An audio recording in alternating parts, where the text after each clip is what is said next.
नमस्कार। राज्य शिक्षा शोध एवं प्रशिक्षण परिषद बिहार पटना में आपका पुनः स्वागत है। बच्चों, आज की कक्षा में हम जो पढ़ने जा रहे हैं वह है बेजोड़ गायिका लता मंगेशकर। पिछली कक्षा में हमने बेजोड़ गायिका लता मंगेशकर के निबंधकार कुमार गंधर्व के लेखक परिचय को जाना था। साथ ही साथ उनके साहित्यिक परिचय से भी हम अवगत हुए थे। पाठ के कुछ अंशों को भी हमने क्रमबद्ध पढ़ा था। आज की कक्षा में पुनः हम उसे आगे बढ़ाएंगे। बच्चों, आपको स्क्रीन पर बेजोड़ गायिका लता मंगेशकर का निबंध का अंश दिख रहा होगा। इससे पहले के निबंध को हम पढ़ चुके हैं। आज हम इस निबंध के इस अंश को यहाँ से पढ़ेंगे। कुमार गंधर्व कहते हैं, मैं कहूँगा कि शास्त्रीय संगीत भी रंजक न हो तो बिल्कुल ही नीरस ठहरेगा, अनाकर्षक प्रतीत होगा और उसमें कुछ कमी सी प्रतीत होगी। गाने में जो गानपन प्राप्त होता है वह केवल शास्त्रीय बैठक पक्केपन की वजह से, ताल सुर के निर्दोष ज्ञान के कारण नहीं। गाने की सारी मिठास, सारी ताकत उसकी रंजकता पर मुख्यतः अवलंबित रहती है और रंजकता का मर्म रसिक वर्ग के समक्ष कैसे प्रस्तुत किया जाए, किस रीति से उसकी बैठक बिठाई जाए और श्रोताओं से कैसे सुसंवाद साधा जाए, इसमें समाविष्ट है। किसी मनुष्य का अस्थि पंजर और एक प्रतिभाशाली कलाकार द्वारा उसी मनुष्य का तैलचित्र, इन दोनों में जो अंतर होगा वही गायन के शास्त्रीय ज्ञान और उसकी स्वरों द्वारा की गई सुसंगत अभिव्यक्ति में होगा। कुमार गंधर्व कहते हैं कि शास्त्रीय संगीत अगर रंजक नहीं होगा तो वह भी नीरस हो जाएगा। क्योंकि चित्रपट संगीत सरस इसलिए लगता है क्योंकि उसमें रंजकता विद्यमान होती है। गाने में जो गानपन होता है वह गानपन का होना अति आवश्यक है। कुमार गंधर्व कहते हैं, गाने की सारी मिठास और उसकी ताकत गाने की रंजकता पर ही निर्भर करती है। रंजकता का मर्म रसिक वर्ग से अधिक कौन समझ सकता है। किसी मनुष्य का अस्थि पंजर और एक प्रतिभाशाली कलाकार द्वारा उसी मनुष्य का तैलचित्र बनाने में जो दोनों में अंतर होगा वही अंतर होता है शास्त्रीय ज्ञान और उसकी स्वरों द्वारा की गई सुसंगत अभिव्यक्ति में। कहने का अर्थ यह है कि एक सैद्धांतिक है और एक व्यवहारिक। जो चीज़ें हमें दिखती हैं तैल चित्र के माध्यम से, किसी चित्र के माध्यम से, और जो चीज़ें हैं दोनों में बहुत अंतर होता है। गाना सीधे हमारे हृदय से जा लगता है और गाने का ज्ञान वो हमारे मस्तिष्क से, और आनंद की अनुभूति मस्तिष्क से नहीं बल्कि हृदय से होती है। बच्चों, आगे के अंश में हम देखते हैं कि कुमार गंधर्व क्या कहते हैं। कुमार गंधर्व कहते हैं कि संगीत के क्षेत्र में लता का स्थान अव्वल दर्जे के खानदानी गायक के समान ही मानना पड़ेगा। क्या लता 3 घंटों की महफिल जमा सकती हैं? ऐसा संशय व्यक्त करने वालों से मुझे भी एक प्रश्न पूछना है। क्या कोई पहली श्रेणी का गायक 3 मिनट की अवधि में चित्रपट कोई गाना उसकी इतनी कुशलता और रसोत्कटता से गा सकेगा? नहीं, यह उस प्रश्न का उत्तर उन्हें देना पड़ेगा। खानदानी गवैयों का ऐसा भी दावा है कि चित्रपट संगीत के कारण लोगों की अभिरुचि बिगड़ गई है। चित्रपट संगीत ने लोगों के कान बिगाड़ दिए हैं, ऐसा आरोप लगाया जाता है।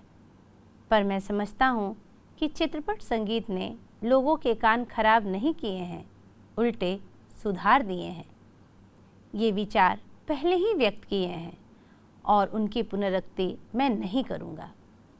कुमार गंधर्व का मानना था कि जो लोग लता पर आरोप लगाते हैं कि लता 3 घंटे तक किसी भी महफिल को नहीं जमा सकती, तो कुमार गंधर्व उल्टे ही उनसे यह प्रश्न करते हैं कि क्या 3 घंटे की गायकी गाने वाले शास्त्रीय संगीतज्ञ लोग 3 मिनट में वही आनंद की अनुभूति जगा सकते हैं जो आनंद की अनुभूति लता 3 मिनट में जगा देती हैं? तो वो उनका स्वयं मानना है कि अगर मैं यह प्रश्न किसी से करता हूँ तो वह व्यक्ति उत्तर देने में सक्षम नहीं होगा। उसका उत्तर होगा ना। चूँकि कुमार गंधर्व का मानना था कि कुछ खानदानी गवैये ऐसे भी दावा करते हैं कि चित्रपट संगीत के कारण लोगों की अभिरुचि बिगड़ गई है और कान बिगड़ गए हैं लोगों के, यानी सुनने की, अच्छे गीत सुनने की, संगीत सुनने की आदतें उनकी खराब होती जा रही हैं। लेकिन कुमार गंधर्व इस मत से सहमत नहीं हैं। उनका मानना है कि चित्रपट संगीत ने लोगों के कान बिगाड़े नहीं हैं बल्कि सुधार दिए हैं। उन्हें भी अच्छे गाने, सुरीले गाने और साथ साथ स्वयं गुनगुनाने की आदत पड़ गई है। ये विचार कुमार गंधर्व के पहले भी थे और आज भी हैं। इसलिए कुमार गंधर्व कहते हैं कि बार बार मैं पुनः इसी उक्ति को नहीं कहूँगा। आइए बच्चों, आगे के अंश में देखें। सच बात तो यह है कि हमारे शास्त्रीय गायक बड़ी आत्मसंतुष्ट वृत्ति के हैं। संगीत के क्षेत्र में उन्होंने अपनी हुकुमशाही स्थापित कर रखी है। शास्त्र शुद्धता के कर्मकांड को उन्होंने आवश्यकता से अधिक महत्व दे रखा है, मगर चित्रपट संगीत द्वारा लोगों की अभिजात संगीत से जान पहचान होने लगी है। उनकी चिकित्सक और चौकस वृत्ति अब बढ़ती जा रही है। केवल शास्त्र शुद्ध और नीरस गाना उन्हें नहीं चाहिए, उन्हें तो सुरीला और भावपूर्ण गाना चाहिए। यह क्रांति चित्रपट संगीत ही लाया है। चित्रपट संगीत समाज की संगीत विषयक अभिरुचि में प्रभावशाली मोड़ लाया है। चित्रपट संगीत की लचकदारी उसकी एक और सामर्थ्य है, ऐसा मुझे लगता है। उस संगीत की मान्यताएं, मर्यादाएं, झंझटें सब कुछ निराली हैं। चित्रपट संगीत का तंत्र ही अलग है। यहाँ नव निर्मिति की बहुत गुंजाइश है। कुमार गंधर्व कहते हैं कि सच बात तो यह है कि शास्त्रीय गायक बड़ी आत्मसंतुष्टि वृत्ति के होते हैं। वे जो गाते हैं उससे वे संतुष्ट हो जाते हैं, कोई दूसरा प्रयोग नहीं करना चाहते। संगीत के क्षेत्र में शास्त्रीय संगीतज्ञों ने अपनी हुकुमशाही, अपनी बादशाहत कायम रखी है। शास्त्र शुद्धता, कर्मकांड उन्हें अधिक महत्व है। उन्हें लगता है कि शास्त्रीय संगीत में जो शुद्धता होनी चाहिए, जो कर्मकांड होते हैं, जो उनकी रीति है, जो उनकी शैली है, उससे वो डिग नहीं सकते। उन्होंने इसका महत्व अधिक रखा है, मगर चित्रपट संगीत में ऐसा नहीं है। चित्रपट संगीत की जो वृत्ति है वह लोचदार है। भावपूर्ण गाना, सुरीलापन गाना, यही चित्रपट संगीत की महत्वता है। और यह क्रांति चित्रपट संगीत ही लाया है कि संगीत में हम जो नियम से बंधे हुए थे, परिष्कृत और शुद्धता की जो बात कर रहे थे, जिस पे कसे जा रहे थे संगीत, उससे अधिक महत्व संगीत का सुरीलापन होना और लोचदार होना और जन सर्वसाधारण तक पहुंच जाना, यही बातें चित्रपट संगीत में क्रांति की, परिवर्तन की शुरुआत की। चित्रपट संगीत समाज की संगीत विषयक अभिरुचि में प्रभावशाली मोड़ लेकर के आया। चित्रपट संगीत की लचकदारी इसकी एक सबसे बड़ी विशेषता है। आगे कुमार गंधर्व कहते हैं कि जैसा शास्त्रीय रागदारी का चित्रपट संगीत दिग्दर्शकों ने उपयोग किया, उसी प्रकार राजस्थानी, पंजाबी, बंगाली प्रदेश के लोक गीतों के भंडार को भी उन्होंने खूब लूटा है। कहने का तात्पर्य यह है कि चित्रपट संगीत भी लोक संगीत से जुड़ा हुआ है। और लोक संगीत क्षेत्र विशेष के संगीत को कहते हैं, जैसे पंजाब में गाए जाने वाले, बंगाल में गाए जाने वाले, राजस्थान में गाए जाने वाले। तो चित्रपट संगीत ने अपना दायरा इतना बढ़ाया है कि वह लोक संगीतों से जा जुड़ा है और लोक में रहने वाले लोग संगीत से अपना जुड़ाव महसूस करते हैं। आगे वे कहते हैं कि धूप का कौतुक करने वाले पंजाबी लोकगीत, रुक्ष और निर्जल राजस्थान में पर्जन्य की याद दिलाने वाले गीत, पहाड़ों की घाटियों, खोरों में प्रतिध्वनित होने वाले पहाड़ी गीत, ऋतु चक्र समझे जाने वाले, खेती के विविध कामों का हिसाब लेने वाले कृषि गीत और ब्रजभूमि में समाविष्ट सहज मधुर गीतों का अतिशय मार्मिक व रसानुकूल उपयोग चित्रपट क्षेत्र के प्रभावी संगीत दिग्दर्शकों ने किया और उसे आगे भी करते रहेंगे। थोड़े में कहूँ तो संगीत का क्षेत्र ही विस्तीर्ण है। बच्चों, कुमार गंधर्व का मानना है कि चित्रपट संगीत लोक संगीत से जुड़ी हुई है। लोक संगीत में उन्होंने कई उदाहरण दिए हैं, जैसे राजस्थान में पर्जन्य के रूप में, पर्जन्य यानी वर्षा वाले बादल, पर्जन्य के रूप में पहाड़ी गीतों की बात वो करते हैं। राजस्थान की गीत, पहाड़ की गीतें जो पहाड़ से ध्वनित होकर के हमारे पास वापस आती हैं, उन गीतों की वो चर्चा करते हैं। साथ ही साथ पंजाब के क्षेत्र में गाए जाने वाले पंजाबी गीतों की चर्चा करते हैं। आगे वे बढ़ते हुए कृषि क्षेत्र के यानी श्रम के गीतों की भी वे चर्चा करते हैं। कुल मिलाकर कुमार गंधर्व का मानना है कि संगीत की अगर पृष्ठभूमि देखी जाए तो वह शास्त्रीय संगीत नहीं बल्कि लोक संगीत कहना अधिक उचित होगा। और लोक संगीत चित्रपट संगीत में बहुत संख्या में शामिल की गई है। चित्रपट संगीत का अगर विस्तीर्ण दायरा है तो वह लोक संगीत तक जाकर जुड़ा है और लता ने बखूबी हर तरह के गीत गाए हैं। आगे के अंश को हम देखते हैं। कुमार गंधर्व कहते हैं कि यदि मैं थोड़े में कहूँ तो संगीत का क्षेत्र ही विस्तीर्ण है। वहाँ अब तक अलक्षित, असंशोधित और अदृष्टपूर्व ऐसा बड़ा खूब प्रांत है।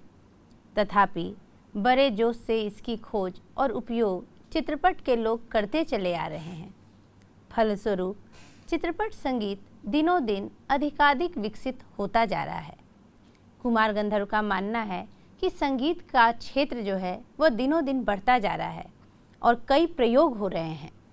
वे मानते हैं कि ऐसे चित्रपट संगीत क्षेत्र की लता अनभिषिक्त सम्राज्ञी हैं और कई भी पार्श्व गायक हुए, पर लता की लोकप्रियता इन सभी से कहीं अधिक है। उसकी लोकप्रियता के शिखर का स्थान अचल है। बीते अनेक वर्षों से वह गाती आ रही हैं, फिर भी उसकी लोकप्रियता अबाधित है। लगभग आधी शताब्दी तक जनमन पर सतत प्रभुत्व रखना आसान नहीं है। ज़्यादा क्या कहूँ, एक राग भी हमेशा टिका नहीं रहता। भारत के कोने कोने में लता का गाना जा पहुँचे, यही नहीं परदेश में भी उसका गाना सुनकर लोग पागल हो उठे। यह क्या चमत्कार नहीं है? और यह चमत्कार हम प्रत्यक्ष देख रहे हैं। ऐसा कलाकार शताब्दियों में शायद एक ही पैदा होता है। ऐसा कलाकार आज हम सभी के बीच है। उसे अपनी आँखों के सामने घूमता फिरता देख पा रहे हैं। कितना बड़ा भाग्य है हमारा। बच्चों, कुमार गंधर्व कहते हैं कि एक राग तो केवल हमेशा नहीं टिका रह सकता और गाने वाली गायिका लता मंगेशकर अकेले ही स्वर साम्राज्ञी के रूप में पूरे विश्व में, पूरे भारतवर्ष में, पूरे संगीत के क्षेत्र में, कला के क्षेत्र में अपना स्थान अब तक बनाए रखी हैं। इनका मानना है कि लता मंगेशकर की गायकी देश विदेश परदेश संगीत के हर क्षेत्र में, हर विधा में, जिस जिस शैली में संगीत गाए जाते हैं, हर शैली में लता जैसी लोकप्रियता किसी ने हासिल नहीं की।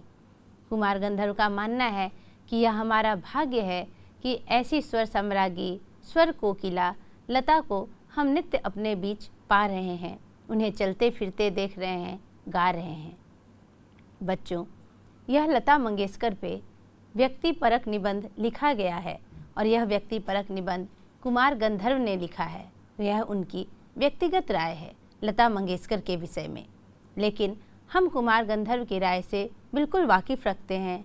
हम भी मानते हैं कि लता मंगेशकर जैसी स्वर सम्राज्ञी, स्वर कोकिला कोई दूसरी अन्य पार्श्व गायक या गायिका नहीं हुए। बच्चों, हमने पाठ को निरंतर पढ़ा और साथ साथ ही पाठ के सार को भी जाना। आइए अब पाठ के कुछ महत्वपूर्ण बिंदुओं को देखें। बच्चों, आपको स्क्रीन पर कुछ महत्वपूर्ण बिंदु दिखाई दे रहे होंगे।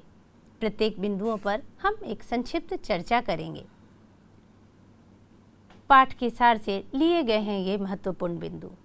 पहला महत्वपूर्ण बिंदु है संगीत की लोकप्रियता, उसका प्रचार और अभिरुचि के विकास का श्रेय लता मंगेशकर। यानी लता मंगेशकर को संगीत की लोकप्रियता, उसके प्रचार और उसकी अभिरुचि के विकास का श्रेय लता मंगेशकर को दिया जाता है। दूसरा बिंदु है नई पीढ़ी के संगीत को संस्कारित करने का श्रेय।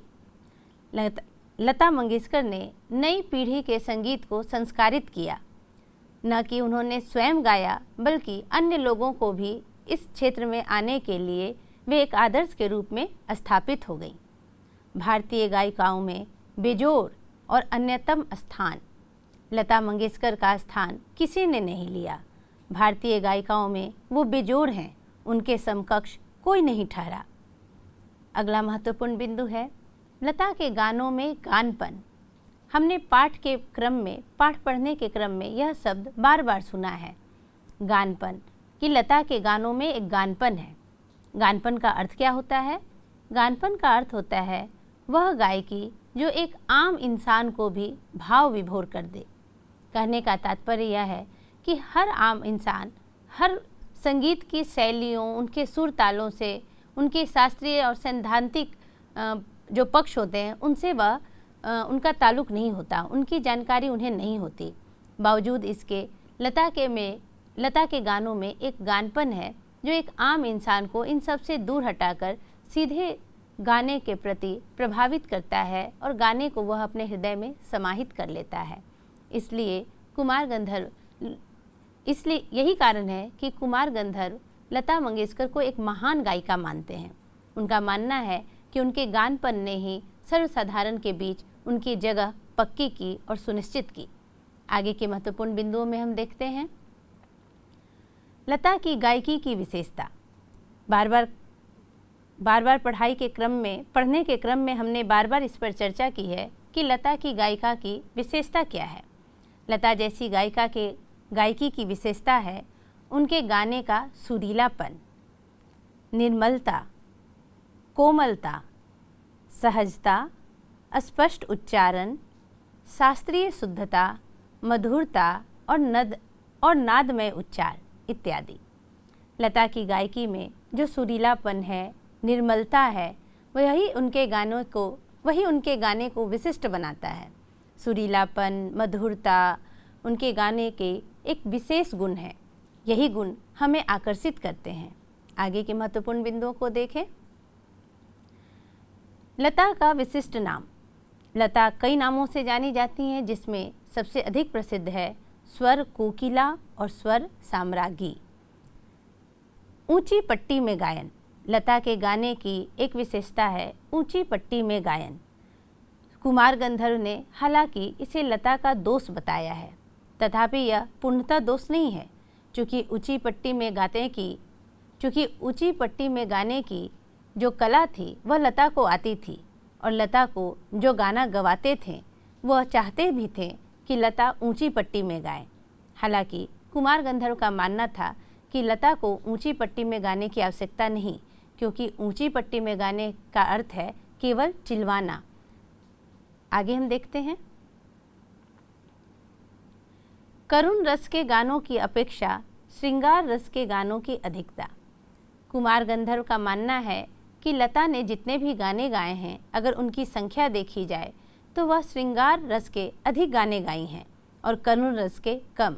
इसलिए कुमार गंधर्व को यह भी उनका एक दोष ही प्रतीत होता है, किंतु यह दोष नहीं है। लता दोनों में उतनी ही समकक्ष ठहरती हैं। एक अन्य महत्वपूर्ण बिंदु है चित्रपट संगीत की पहुंच जन साधारण तक होने तथा अपनी लोच के कारण अधिक लोकप्रिय। पूरे पाठ को पढ़ने पे हम यह समझते हैं कि चित्रपट संगीत की चर्चा कई बार आई है, और ख़ासकर यह बताया गया है कि चित्रपट संगीत अधिक लोकप्रिय होने का कारण क्या है। उनका मानना था कि चित्रपट संगीत अधिक लोकप्रिय होने का कारण यह है कि यह लोक संगीत से जुड़ी हुई है, और लोक में लोग रहते हैं, और जन साधारण के बीच जब कोई चीज़ प्रचलित होती है तो वह अधिक प्रसिद्ध होती है। आगे हम देखते हैं शास्त्रीय संगीत और चित्रपट संगीत में अंतर। पाठ पढ़ने के क्रम में हमने शास्त्रीय संगीत और चित्रपट संगीत की चर्चा कई बार की है। आइए एक छोटा सा अंतर हम समझते हैं कि शास्त्रीय संगीत और चित्रपट संगीत में क्या अंतर है। शास्त्रीय संगीत और चित्रपट संगीत में जो अंतर है, पहला अंतर है शास्त्रीय संगीत में गंभीरता का अस्थायी भाव है, जबकि चित्रपट संगीत में चपलता। कहने का अर्थ है कि शास्त्रीय संगीत में एक गंभीरता होती है, अस्थायी भाव होता है, और चित्रपट संगीत में एक चंचलता होती है। वह हमें गाने सुनने के क्रम में ही स्पष्ट अंतर दिख पड़ता है कि कौन सा गाना शास्त्रीय संगीत के अंतर्गत आएगा और कौन सा चित्रपट संगीत के अंदर। शास्त्रीय संगीत का ताल परिष्कृत है, जबकि चित्रपट संगीत का ताल प्राथमिक अवस्था का ताल माना जाता है। शास्त्रीय संगीत में कई ताल होते हैं और वो अपने परिष्कृत रूप में होते हैं। चित्रपट संगीत का ताल प्राथमिक अवस्था का ताल होता है। पूरे पाठ को पढ़ने पर एक महत्वपूर्ण बिंदु यह भी है कि इस पाठ का मुख्य उद्देश्य क्या है। लता जी के व्यक्तित्व से परिचय कराना। अगर पूरे पाठ को हम पढ़ते हैं तो व्यक्तिपरक निबंध लिखने का केवल एक उद्देश्य है कि लता के व्यक्तित्व, उनके जीवन और उनकी विशेषताओं से हमें रूबरू कराना। आगे हम देखते हैं। भारतीय फिल्मों में लोक संगीत की धुनों का अधिक प्रयोग। कुमार गंधर्व का मानना है कि भारतीय फिल्मों में लोक संगीत की धुनों का ही अधिक प्रयोग किया गया है। लता से पूर्व नूरजहां की प्रसिद्धि। लता जब संगीत के क्षेत्र में फिल्मों में कदम नहीं रखी थी, तब यहाँ एक बड़ा नाम नूरजहां का था। नूरजहां एक सफल और प्रसिद्ध गायिका थी, किंतु जब लता चित्रपट संगीत में आई तो उन्होंने उन्हें भी पीछे छोड़ दिया और लता एक कीर्तिमान हासिल कर गई। आगे हम देखते हैं। चित्रपट संगीत का पर्याय लता मंगेशकर।